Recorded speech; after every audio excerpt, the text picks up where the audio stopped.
welcome to an amazing American, and in my opinion, the next President of the United States of America, Hillary Rodham Clinton. Thank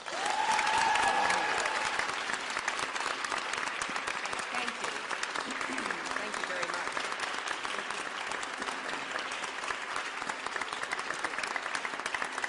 Thank you. I appreciate greatly that warm welcome. Great to be here at this extraordinary university.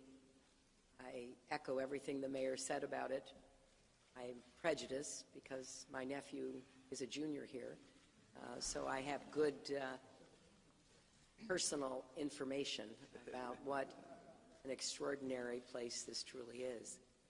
I want to thank the mayor for convening this meeting and giving us a chance to present to all of you and through the media millions of more people in Southern California, the rest of the state, and indeed our country, to hear from those who are part of the effort to really knit our communities together in a way that makes us stronger for many reasons, but particularly to be engaged in a common understanding of the importance of standing against those who would rip us apart for any reason.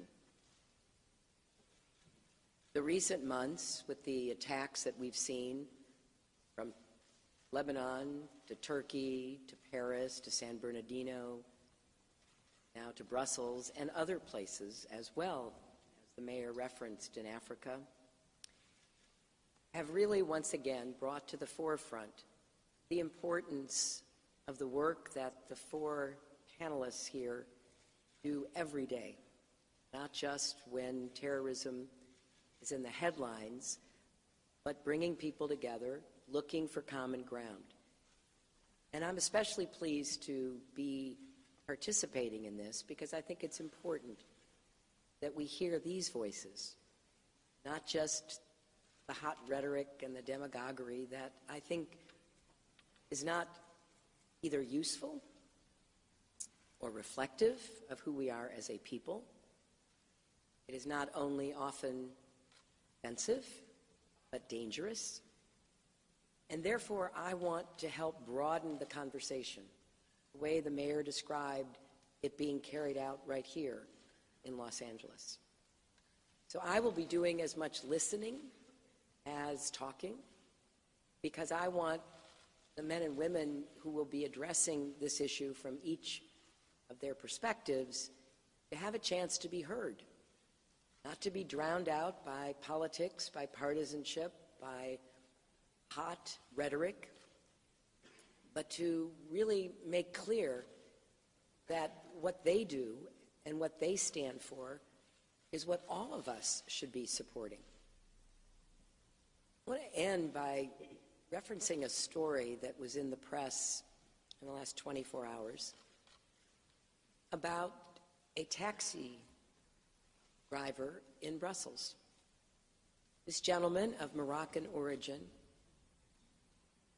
heard about the attacks and immediately wondered whether the 3 passengers he had taken to the airport that day, who he thought were somewhat strange acting, could have been involved. And what he did was to reach out immediately to law enforcement. Say, I picked up these 3 men, I can tell you where I picked them up.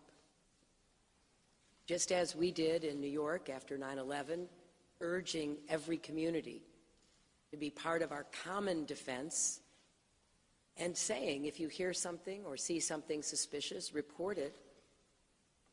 This gentleman did exactly that and led the police to what seemed to be a stronghold of the terrorists, including a lot of ammunition, bomb-making materials, and the like. Now, I mention that because I think it's important for all of us to recognize and then to affirm the common defense that we are committed to in our country.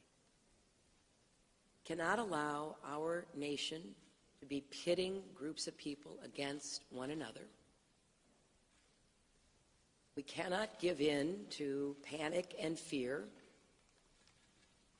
It's not in keeping with our values. It's not effective in protecting us, and it plays into the hands of terrorists who want nothing more than to intimidate and terrorize people, turn against each other, which leads to radicalizing more people and creating even greater problems for us. So I appreciate this chance for us to hear from these four panelists, and I thank the mayor for recognizing the timeliness of this discussion and bringing us here to USC. Mayor, I'll turn it back to you. Thank you so much, Madam Secretary. Thank you for your work and your experience and for your open ears as we share Los Angeles' experience. The first person I'm going to turn to is Jumana Silian Saba, who is an adjunct professor. She also, full disclosure, works with me at City Hall, though she's here in her private capacity this afternoon, and is heading up some of the work that we're doing to putting together a countering violent extremism initiative. It's founded on key principles of being able to prevent, to intervene, and to interdict extremists and extremist acts when they happen. So we're very pleased to have her here, and why don't you share some of your thoughts with the Secretary first? Thank you, Mr. Mayor. It's a pleasure and an honor to be here, Madam Secretary. It's wonderful to have you with us and to engage this very critical conversation at a very critical time. So very much thank you for being here. One of the most important discussions that we're having is how do we engage our communities? And in our reality, it's the leadership that we have here at the city. It's the leadership of Mayor Garcetti. But it's also the courage of our people to come out and really engage a very difficult conversation, one that we will be having today and perhaps for the next generation to come. The work that we do here in the city of LA could not be possible without the partnerships that we have with our communities. It couldn't be possible without the input that we have from our communities, and our ability to build strong intervention and strong prevention comes as part of a partnership, not only in terms of our government partnerships and the partnerships that we form with our government agencies, but it's also the partnerships that we form with our faith communities. It's the partnership that we form with our social services, our mental health professionals. It takes all of these areas of expertise in order for us to come with something that is comprehensive and something that truly meets the needs of our community. And so this is the foundation of our work in LA. It really is focused on, and it really stands on the civil rights of our people, which is a cornerstone not only to our identity, but to our framework. But it is also the premise that it's resilient communities, that it's healthy, strong, resilient communities who are really our strongest defense against violence, all form of violence, and particularly ideologically motivated violence. So these are the cornerstones of not only our framework, but truly our approach, which has been for the past several years, working with our academic institutions, USC, and working with Bria Lascota, who we will be hearing from, working with people like Salam al-Mariati and several of you who I already see in the audience, who are very much not only the strong voices in the community, but you are truly the leaders in which we rely on as we move forward in building this very important aspect of our framework. So. I promised we'd let everybody speak, but Jumana, if I can go Oprah for just a second with a follow-up. I wanted to ask you, what cities are doing this across the nation? And, is this something that's uncharted territory? Do we feel like we have good conversations happening? And what can the federal government role play? Because we have the ears of the future president here to help knit together these initiatives at the local level with kind of a national standard. Certainly. So there are 3 cities which are working on this. Initially, DHS and the White House had recognized Boston, Minneapolis, and Los Angeles. And one of the reasons Los Angeles in particular was recognized is because of the many years of work that has laid the foundation for our partnerships through our interagency collaboratives with local, federal law enforcement agencies, but also because of the foundational work that we had laid in building relationships with our community. So essentially, the framework for LA was built with tremendous input from our communities, and they were in fact part of the drafting of that. And so because of a lot of that foundational work that was laid in the city of LA, the White House recognized LA in the framework for LA at the White House Summit in February. And we were there presenting with several of our community peoples and few who are already in the audience as well. But one of the most critical things as we move forward is our ability to provide the needed resources so that we are investing in our communities, that we are building capacity within our communities, because they are truly our defense line. And it is our ability, and it is the ability of our local as well as our federal government to put the resources in the needed investments so that we are truly supporting a community-driven and a community-based initiative. Salam. Salama Mariotti heads up the Muslim Public Affairs Council.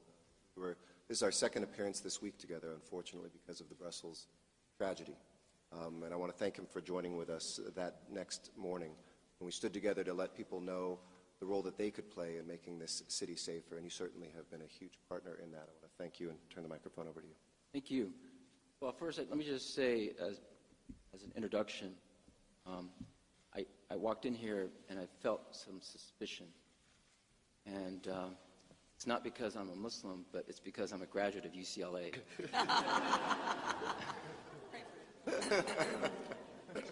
So, but in all seriousness, I think both Secretary and the Mayor, and I think all of us really are onto something, that we cannot win with a them versus us mentality. That there are those who are on their side, the visitors, the rival, and then there's the home team. And when the home team commits acts of violence, it's our guys. But when they commit acts of violence, then it's an international crisis. So we need to all be on the same team in effective counterterrorism policy. We cannot be fighting each other. As the Secretary said, that's exactly what ISIS wants. They see this as a war between Islam and the West. And the more you fuel that rhetoric, the more you play into their hands. And our biggest problem, honestly, as American Muslims, is we're just having a tough time getting our voices heard. Everywhere you go, they say, what we just heard from you is great. You condemn terrorism. Why are we not hearing that enough? We had a rally with the mayor, 1,000 civic leaders, and coming out against extremism and violence. It was not heard. It didn't register. We need to figure out ways to work together in amplifying the moderate voice. The moderate voice is the voice of Nahla Kayali, who's here from Access, who deals with refugees and resettling them and developing positive identity formation integrated into American society. The positive voice is when we are with Rabbi Sharon Brous in forming Muslim-Jewish partnerships in Los Angeles, that we will not allow the politics of the Middle East to divide us. It will redouble our efforts to come up with solutions. Then we amplify the moderate voice against ideological extremism that uses religion for legitimacy. That ISIS represents cruelty, Islam represents mercy. That ISIS represents destructive behavior, Islam says to go and build a civilization. That ISIS says we are going to intimidate anyone who disagrees with us, whereas Islam says repel evil with good so that the one with whom there is some enmity becomes as if he is your closest and warmest friend. So that voice that is based on exposing the moral bankruptcy of ISIS and bolstering the voice of mainstream communities who are working. Just down the street, for example, there is a free medical clinic that was developed by Muslim doctors called Clinic. There are people engaged in civic engagement every day. We are hearing sermons in mosques and Muslim conventions against extremism, if we can partner with them and amplify that voice, I think that would be a good step in saying that we are united against terrorism. We will not be divided by terrorists or any kind of hate-mongering. If I could underscore something that Salam just said, because I think it's a real lesson or message for all of us. It's becoming, in a time where we have so much information that is just swirling around us in ways that were unimaginable even a decade ago.